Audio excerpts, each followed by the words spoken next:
민주당 최고위원회에서 이재명 대표가 민주당의 아버지라는 찬양 발언이 나와서 논란입니다. 이에 질세라 정청래 최고위원은 지금은 이재명 시대라며 말하기까지 했습니다. 화면 보시죠. 더불어민주당의 아버지는 이재명 대표님이십니다. 집안의 큰 어른으로서 이재명 대표님께서는 총선 직후부터 영남민주당의 발전과 전진에 계속 관심을 가져주셨습니다. 민주당의 새 역사가 시작되었습니다. 역사는 민주당의 이번 당원 당규 개정을 중요한 사건으로 기록할 것입니다. 이재명 대표 시대이기에 가능했던 일입니다.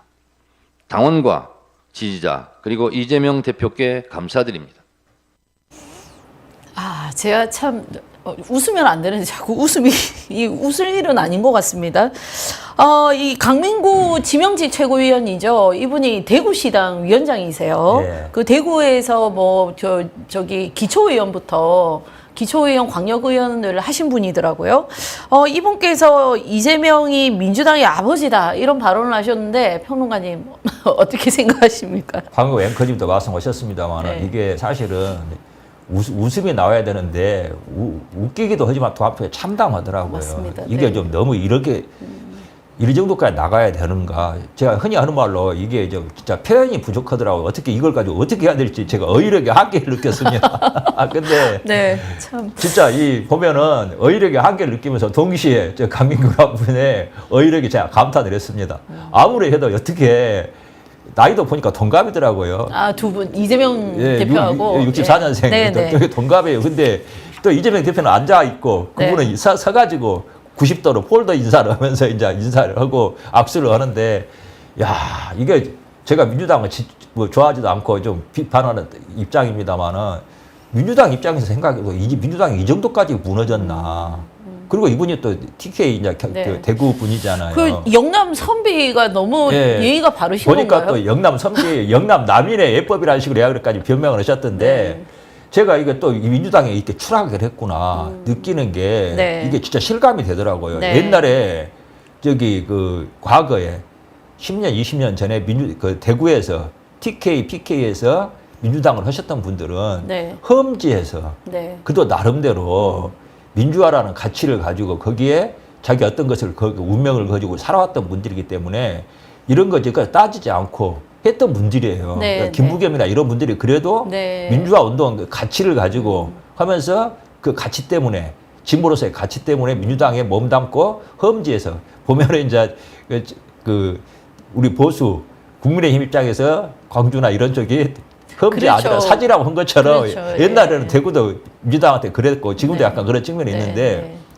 그랬던 분들이 그 대구에서 민주당이 어떤 걸 지켰던 그 과거에 비해서 지금은 저런 강민구 저런 분들이 저기 그 민주당 저기 그 영남에 있지 않습니까? 민주당 세력을 대표한다고 상징하고 또 그분들이 시당위원장을 하고 있고 지명직으로 최고위원이 된 걸 보면은 와 민주당이 이 정도까지 무너졌나 망가졌나. 네. 좀 제가 좀 비판하는 당이지만 안타까운 생각이 들 정도입니다. 네. 재판을 받는 피고인이 대통령이 될 경우 재판 진행에 대한 생각은 어느 쪽에 더 가깝습니까? 이게 여러분들 손바닥으로 피의 사실을 재판을 받아서 판결이 나와야 되는 것을 억지로 가리려고 한다고 해서 가려지는 게 아니에요. 자, 이런 내용들이 경기지사로 있으면서의 이재명 대표와 관련된 겁니다. 여러분들 박정훈 국민의힘 의원, 자 종편에서 많이 본 얼굴이죠. 녹취록에 나와 있는 것은 자 수사에 답변을 해야 되는 사람에게 이재명 대표가 원하는 대로 거짓 정언하게 만들었다라고 하는 혐의가 위정교사죠. 누군가를 죽이도록 지시를 내렸다 그러면 살인교사가 되는 겁니다. 자, 이 녹취록의 내용은 이겁니다. 변론 요지서를 하나 보내주겠다. 우리 주장이었으니까 한번 기억도 되살려보시고. 자, 이 내용이니까 이렇게 변론을 하라라고 지시를 했다라는 것이 이 녹취록을 근거로 한 겁니다.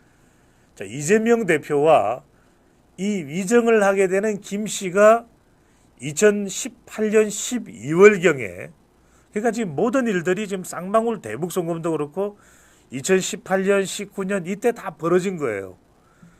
자, 통화한 내용이 담겨 있으면 4분 분량입니다. 자, 이재명 대표가 이 김 씨에게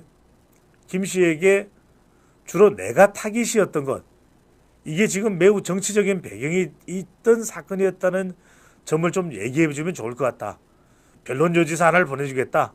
우리 주장이었으니까 한번 기억도 되살려 보시고, 있는 대로 진짜 세월도 지나버렸고 시장님 모시고 있던 입장에서 한번 전체적으로 얘기를 해주면 크게 도움이 될 것 같다 등의 시장님 모시고 있던 입장이니까 이 김 씨가 이 사건이 있었던 때는 이재명 대표가 성남시장이거나 경기지사이던 시절이 아니에요. 이로부터도 거의 훨씬 더 이전에 뭐 한 10여 년 전 더 이전인가요? 그때 있었던 일을 가지고 이야기하는 거죠. 자, 시장님 모시고 있던 입장에서 한번 전체적으로 이게 변무슨 시장일 거예요. 성남시장. 전체적으로 얘기를 해주면 크게 도움이 될 것 같다. 자, 김 씨는 녹취에서 너무 오래돼서 뭐 기억도 사실 잘 안 난다. 어떤 취지로 정언을 해야 될지 알려달라. 물론 이제 이건 잘려 있는 말입니다만, 그래서 이것이 바로 이제 위정교사가 되죠. 자, 이 설명을 드리는 이유는 점점 이런 내용들을 보면은 이재명 대표를 압박을 해오는 겁니다. 그러니까 이전에는 적어도 대장동 이야기가 나올 때, 또 백현동 이야기가 나올 때, 또는 공직선거법 이야기가 나올 때도 언론을 검찰의 애완견이라는 이야기는 안 했잖아요. 그러니까 그만큼 지금 언론에서 계속해서 그게 뭐 보수 언론이든 어쨌든 간에 언론은 있는 한 최대한 보도를 하고, 그게 뭐 설사 과하다고 할지라도 그게 뭐 사실이 아니면 사실이 아닌 대로 대응을 하면 될 일입니다. 법적으로는. 그런데 이제 여론적으로 상당히 이제는 이재명 대표는 압박을 받을 수밖에 없겠죠.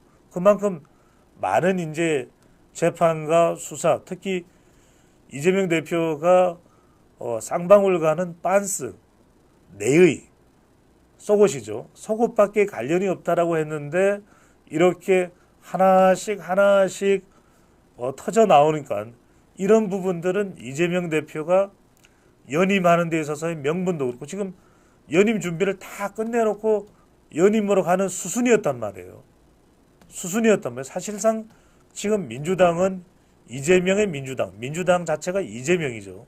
그런 상황에서 이런 사건들이 계속해서 터지기 때문에 상당히 이제 격앙될 수밖에 없었고, 또 하나 이재명 대표는 이런 발언을 해도, 자, 총선 이전과 총선 이후가 달라진 게 있다면 총선 이전에는 이런 발언들을 조심스러워 했을 거예요. 왜냐하면 선거에 주는 영향도 있겠지만, 여러분 가만히 보세요. 총선 때만 하더라도 이재명 대표가 비명행사, 친명행제 공천을 할 때 그래도 입을 여는 사람들이 있었어요. 그때 원칙과 상식에 의해서 당을 떠나갔던 사람들 중에서 조홍천, 이원욱, 김종민. 그런데 지금 총선 결과 압승을 했잖아요. 이제는 이른바 쓴소리 하는 사람도 없어요. 그때는 홍영표 의원이 당을 떠나면서 피칠갑이다. 심지어는 서른 의원도 당을 떠나면서 연산군이다. 이런 이야기를 했지만, 심지어는 박용진도 약간 깨갱을 했잖아요. 박용진 전 의원도 이건 잘못이 있다, 깨갱을 했잖아요. 근데 지금은 심지어는 애완견이라고, 언론을 검찰의 애완견이라고 해도 심지어는 민주당에서 깨갱하는 사람들조차 없어요.